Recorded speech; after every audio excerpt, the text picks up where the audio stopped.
नमस्कार विद्यार्थी मित्रांनो, फिअरलेस गव्हर्नमेंट एक्झाम या यूट्यूब चॅनलवर तुमचं स्वागत आहे. मित्रांनो, आजच्या प्रश्नसंचामध्ये आपण काही महत्त्वाचे प्रश्न घेऊन आलो आहोत आणि त्याच्यावर आपण असणारे स्पष्टीकरणसुद्धा आपण येथे पाहणार आहोत. पहा मित्रांनो, पहिला क्वेश्चन आहे, राज्यातील मंत्र्यांचे वेतन आणि भत्ते ठरवण्याचा अधिकार खालीलपैकी कोणाला आहे? क्वेश्चन पुन्हा एकदा ऐका. राज्यातील मंत्र्यांचे वेतन आणि भत्ते ठरवण्याचा अधिकार कोणाला आहे? पर्याय आहेत मुख्यमंत्री, राज्यपाल, राज्य विधानसभा आणि राष्ट्रपती.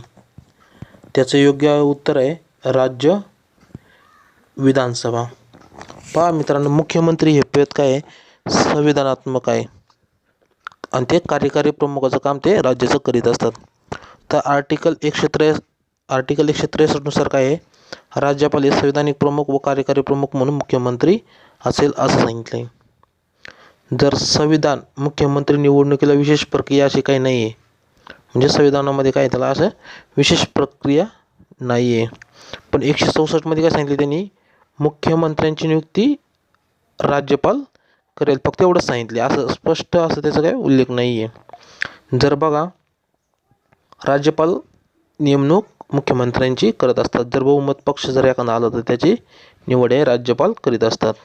आणि जर समजा एका मुख्यमंत्र्याचं जर अचानक निधन झालं, बघा पुन्हा, जर मुख्यमंत्र्याचं अचानक जर निधन झालं, त्यावेळी व्यक्तिगत विवेक आधाराचा वापर करून राज्यपाल काय करतात? जर व्यक्तिगत विवेक विचाराचा वापर करून काय करतात? ते मुख्यमंत्री निवडतात. जर स्पष्ट बहुमत नसेल तरच. नाही तर स्पष्ट बहुमत जर एखाद्या पक्षाकडे असेल दुसरा नेता, तर त्याची निवड ही मुख्यमंत्रीसाठी करतात. पुढं पहा मित्रांनो. पुढचा क्वेश्चन आहे, संसदेत किती प्रकारचे विधेयक प्रस्तुत केले जातात? पुन्हा एकदा क्वेश्चन आहे का? संसदेत किती प्रकारचे विधेयक प्रस्तुत केले जातात? तर पर्याय बघा, 3 प्रकारचे, नंतर 2 मुख्यतः, नंतर 5 प्रकारचे, नंतर 4 प्रकारचे. त्याचं योग्य उत्तर आहे 4 प्रकारचे. काय उत्तर आहे? 4 प्रकारचे. बघा 4 कोणकोणते आहेत? साधारण विधेयक, धन विधेयक, वित्त विधेयक आणि घटनादुरुस्ती विधेयक. बघा, वित्तीय विषय सोडून जे विधेयक असतात बघा, ते साधारण विधेयक असतात. त्याच्यात धन विधेयक हे आर्टिकल 110 नुसार जे कर वगैरे, संचित निधी, इमर्जन्सी फंड याच्यातून जे पैसे काढणे असतात, उधार देणे, तर हे विधेयक जे असतात ते धन विधेयक मानले जातात. ते आर्टिकल 110 मध्ये करून. आणि जे वित्त विधेयक असतात बघा, त्याचे 2 प्रकार आहेत. बघा काय असतात? सर्व धन विधेयक हे काय वित्त विधेयकमध्ये मोडत असतात, पण सर्व वित्त विधेयक धन विधेयक हे कधीच नसतात. म्हणजे त्याचाच भाग, वित्त विधेयकाचाच एक भाग म्हणजे धन विधेयक असतं. पण सर्व धन विधेयक हे काय असतात? वित्त विधेयक असतात. पुन्हा एक समजून घ्या, सर्व धन विधेयक हे धन विधेयक छोटासा भाग, वित्त विधेयक हा सगळ्यात मोठा भाग. म्हणजे त्यातलाच एक बाहेर काढलेला जो कर बीर असतात, पैसे देणे असतात, ते वित्त विधेयकाचाच भाग म्हणजे धन विधेयक. आणि वित्त विधेयक हे जे बाकीचे जे विधेयक असतात बघा पैशाशी संबंधित, ते विधेयक. आणि त्याच्यानंतर आहे घटनादुरुस्ती विधेयक. जे बघा संविधानामध्ये काही बदल करायचा असेल तर ते विधेयकामार्फत मांडलं जातं. तर घटनादुरुस्तीद्वारे ते पूर्ण केली जाते. ते विधेयक येतात घटनादुरुस्ती विधेयक. आता घटनादुरुस्ती विधेयक कसं पास केलं जातं याच्यावर आपण सेपरेट त्याच्यावर लेक्चर बनवू, आपण त्याच्यामध्ये पाहणार आहोत. पुढचा प्रश्न पहा. पुढचा क्वेश्चन आहे बघा, आर्टिकल 76 कशाशी रिलेटेड आहे? आर्टिकल 76 कशाशी रिलेटेड आहे? पर्याय आहेत महान्यायवादी, लोकसभा, राष्ट्रपती समाधान आणि राज्यसभा. बघा याचं योग्य उत्तर आहे महान्यायवादी. तर महान्यायवादी हे जे सुद्धा म्हटलं जातं, त्याची जी म्हणजे संविधानामध्ये उल्लेख आहे आर्टिकल 76 मध्ये. तर हा काय आहे? सदनामध्ये हा एक आपलं काय म्हणतो संविधान एक जी राज्यघटना आहे बघा, त्याची माहिती सांगणारा हा संसदेमध्ये उपस्थित प्रतिनिधी असतो. याच्यासाठी म्हणजे महान्यायवादी होण्यासाठी काय पात्रता आहे बघा, तो भारताचा नागरिक असावा, त्याने उच्च न्यायालयात कमीत कमी 10 वर्षाची किंवा 10 वर्षाचा अनुभव असावा, आणि तो काय करेन राष्ट्रपतीच्या मर्जीनुसार ते राहत असतो. पण ॲक्च्युली ते जोपर्यंत पंतप्रधान असतात त्यांच्यानुसार तो राहत असतो. आणि व सर्वोच्च न्यायालयात त्याचे काय आहे, न्यायाधीश होण्यास त्याची पात्रता असते. असे 3 प्रकारचे पात्रता आहेत. पहिलं म्हणजे ते भारताचा नागरिक असायला पाहिजे, नंतर उच्च न्यायालयात त्यांनी 10 वर्षाचे वकिली केली किंवा 10 वर्षाचा अनुभव पाहिजे.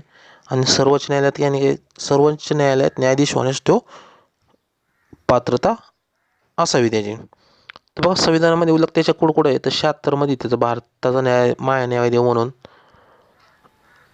नंतर आर्टिकल 88 मध्ये काय केलेले त्याचे सदनात समितीत आणि त्याच्या उपस्थित राहण्याचे अधिकार स्पष्ट केलेले आहेत. आणि आर्टिकल 105 मध्ये काय त्याला विशेष अधिकार देण्यात आले. त्याची नेमणूक हे कोण करत असतं तर हे राष्ट्रपती करत असतात आणि तो भारतातील सर्वोच्च कायदा अधिकारी असतो. हे महत्त्वाचं आहे आपल्याला. पण हा सदनामध्ये म्हणजे लोकसभा आणि राज्यसभामध्ये उपस्थित जरी राहिला, कार्यामध्ये जरी भाग घेतला त्यांनी बैठकीच्या आणि समितीसुद्धा काम केलं, पण हे कुठेही मतदान करीत नाही. हे महत्त्वाचं आहे त्याचं. तो कुठेही मतदान करीत नाही, वोटिंग म्हणतो आपण तर तो फक्त संविधानिक सल्लागार म्हणून तो उपस्थित असतो. आणि हो काय आहे भारतातील सर्वोच्च कायदा अधिकारी. जे सुप्रीम कोर्टचे बघा न्यायाधीश असतात तर ते न्यायाधीश असतात बघा, ते न्यायाधीश होण्याची पात्रता त्या महान्यायवादीमध्ये पाहिजे. हे तर आर्टिकल 76 हे कशाशी रिलेट आहे तर महान्यायवादी. पुढचा क्वेश्चन पहा.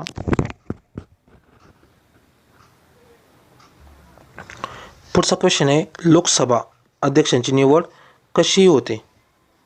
काय प्रश्न, लोकसभा अध्यक्षांची निवड कशी होते. बघा पर्याय राष्ट्रपती स्वतः करतात.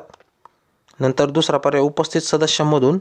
तिसरा आहे बहुमत पक्ष अध्यक्ष निवडतात. आणि चौथा आहे संयुक्त बैठकीमधून.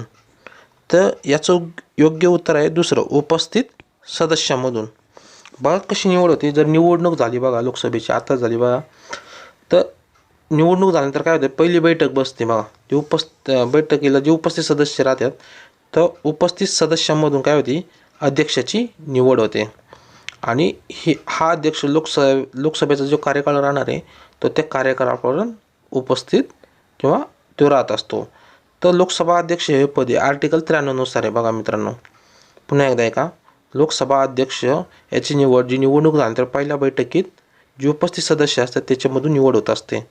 आणि याचा कार्यकाळ जवळजवळ कितीपर्यंत असतो, लोकसभेचा जोपर्यंत कार्यकाळ असतो तोपर्यंत तो राहत असतो. विशेष म्हणजे की लोकसभेत जे बहुमत पक्ष येतात शक्यतो त्या पक्षाचा नेता हा लोकसभेचा अध्यक्ष असतो.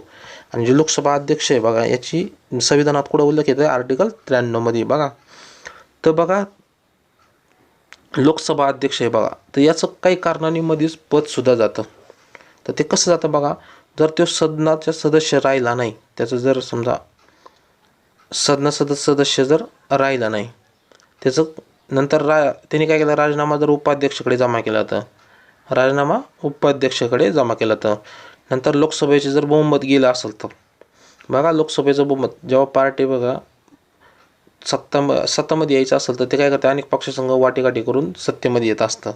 तर ते सत्तेमध्ये काय होतं कधी कधी काही पक्ष पाठिंबा काढून घेतात आणि पाठिंबा काढून घेतल्यामुळे काय होतं ते पक्षाचं बहुमत काय होतं लोकसभेत जातं. त्याच्यामुळे ते काय पक्ष लोकसभा काय होते बरखास्त होते, त्यावेळी त्याचं पदसुद्धा जातं. आणि जर त्याचं स्वतःहून जर राजीनामा द्यायचं असेल तर त्याला काय आहे 14 दिवस पूर्व काय करायला नोटीस द्यावा लागते. 14 दिवस नाही, जर समजा वाटलं काही सदस्यांना जर त्याला काढायचं आहे पदावरून तर त्याला काय आहे 14 दिवस त्यांना काय करावं लागतं 14 दिवस पूर्व नोटीस हे द्यावं लागते. आणि ते पण किती सदस्यांनी 50 सदस्यांनी जी कमीत कमी 50 सदस्यांनी द्यावं लागते. आणि त्यांना काय 2/3 इतक्या सदस्यांमधून काय करणार पास करावं लागतं, त्यावेळी त्यांचं हे पद जातं. म्हणून तर लोकसभा अध्यक्ष निवड कोण करतं तर उपस्थित जे सदस्य असतात बघा निवडून आलेले तर ते लोकसभेतले करतात. पुढचा क्वेश्चन पहा पुढचा प्रश्न. PPA 1951 नुसार जर एखादा प्रतिनिधी जर दोन्ही सदनात निवडून आला व 14 दिवसात जर कळवलं नाही तर काय बदल होतो. क्वेश्चन बघा PPA 1951 नुसार जर एखादा प्रतिनिधी जर दोन्ही सदनात निवडून आला व त्यांनी 14 दिवसात जर कळवलं नाही तर काय बदल होतो. पहिल्यांदा प्रश्न समजून घ्या. PPA 1951 म्हणजे representation of the people act म्हटलं जातं. इथं PPA झालं RPA पॅन होतं. तर बघा RPA म्हणजे representation of the people act. हे जर समजा तुम्ही एखाद्या निवडणुकी त्याच्यामध्ये काय झालं निवडून आलात, समजा 2 तिकिटावर जर निवडून आला तुम्ही आणि दोन्ही समजा 2 याच्या मतदारसंघातून निवडून आलात आणि त्याच्यामध्ये तुम्हाला जर एखाद्या पक्ष जर एखाद्या जर मतदारसंघ पाहिजे असेल आणि एखादा नजर पाहिजे, तर त्याच्यामध्ये काय बदल होतो? तर पर्याय बघा, काहीही बदल होत नाही. दुसरा बघा, राज्यसभाचं सीट जातं. तिसरं दोन्ही सीट जातात आणि लोकसभाचं सीट जातं. त्याचं योग्य उत्तर आहे राज्यसभेचं सीट जातं. इथं प्रश्न बघा, दोन्ही सदन म्हटलंय. तर बघा, समजा तुम्ही लोकसभेत आणि राज्यसभेत दोन्ही याच्यावर मतदारसंघातून निवडून आले, तर तुम्ही जर 14 दिवसाच्या आत जर यांना आपल्या सदनाला जर नाही कळवलं, तर तुमचं जे राज्यसभेचं सीट आहे बघा अप्पर हाऊसचं, तर ते खाली होतं. 14 दिवसात जर तुम्ही राज्यसभेला जर कळवलं नाही, तर तुमचं ते पद जातं. समजा तुम्ही जर आता लोकसभेची निवडणूक झाली आणि त्याच्यावर दोन्ही ठिकाणी जर निवडून आले, समजा एका ठिकाणी आले तर काही प्रॉब्लेम नाही, एक ठिकाणी हारले. समजा दोन्ही याच्या मतदारसंघातून निवडून आले आणि ते पण एकाच सदनात आले आणि तुम्ही जर 14 दिवसाच्या आत कोणतं सीट जर सांगितलं नाही, मला हे पाहिजे का ते पाहिजे नाही, तर काय होतं, तुमचं दोन्हीचे दोन्ही सीट जातं. हे खूप महत्त्वाचं आहे बघा, याचं विशेष म्हणावं लागेल. कारण जर तुम्ही दोन्ही साधनाचं म्हणजे लोकसभा राज्यसभेत जर निवडून आले, तर तुमचं काय 14 दिवसात नाही कळालं तर कमीत कमी लोकसभेचं राहतं आणि राज्यसभेचं जातं. पण तुम्ही जर लोकसभेतच एकाच याच्यात आली निवडून 2 मतदारसंघातून, जर 14 दिवसाच्या आत जर तुम्ही नाही कळवलं, तर तुमचं काय होतं, दोन्हीच्या दोन्ही सीटे लोकसभेच्या काय होत्यात, हे खाली होत्यात. हे महत्त्वाचं आहे. तर मित्रांनो, आपल्या प्रश्नांची इथेच संपला. पुढचा जो प्रश्न असेल त्यांच्यावर आपण तो मोठा बनवणार आहोत. तर तुम्हाला हा व्हिडिओ कसा वाटला नक्कीच कमेंट करून सांगा आणि कोणत्या टॉपिकवर तुम्हाला प्रश्नसंच पाहिजे ते पण सांगा. आणि जर व्हिडिओ तुम्हाला आवडला तर व्हिडिओला लाईक करा नक्की. थँक्यू मित्रांनो.